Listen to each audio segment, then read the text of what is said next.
Bu 1000 yillik tarix, ilm, madaniyat va mardlik zaminidir. Ammo bir muddat bu zaminning uni o'chirildi. Ko'pchilik erkinlik orzusi yo'lida jonini fido qildi. Jadidlar ilm, ma'rifat va ozodlik yo'lida kurashdi. Qalami qurol, so'zi esa bayroqqa aylandi. Ammo bu yo'l oson kechmadi. Lekin tariximizdagi buyuk burilish sodir bo'ldi. Istiqlol shunchaki sovg'a bo'lmadi. Uni asrash, yuksaltirish esa barchamizning burchimizdir. Abdulla Qodiriy 1894-yilda Toshkent shahrida tavallud topgan.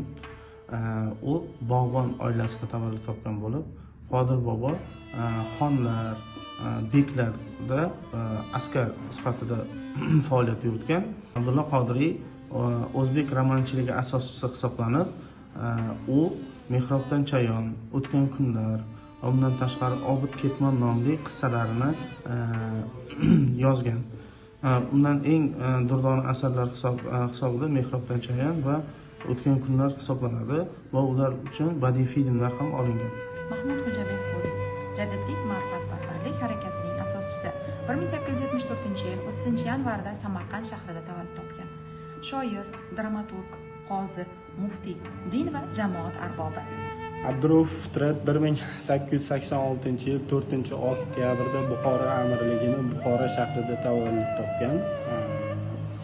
U dastlabki ta'limni Buxorodagi Mir Arab madrasasida olgan. Undan keyin 1908-1913-yillar hozirgi Istanbuldagi Voyizon madrasasida tahsil olib keladi. Tahsil olib kelgandan keyin Buxoro amirligida Yosh Turkistonliklar partiyasini tashkil qiladi va u o'zining eng yaqin do'sti Muozin bilan 70 nafar turkistonliklarni Germaniyaning bir nechta oliygohlariga ta'lim olish uchun yuborishga erishadi. Abdulhamid Cho'lpon 1897-yil Andijon viloyatida tug'ildi. Boshlang'ich maktabni Eski O'zbek maktabida, keyingi ta'limni esa Rus Tuzen maktabida bitirdi. 1914-yili Toshkentga kelib, Sadoi Turkiston gazetasida rahbarlik qildi va Fitratning taklifiga ko'ra Buxoroy Axbor 1920-yilda gazetaga demak rahbarlik qildi.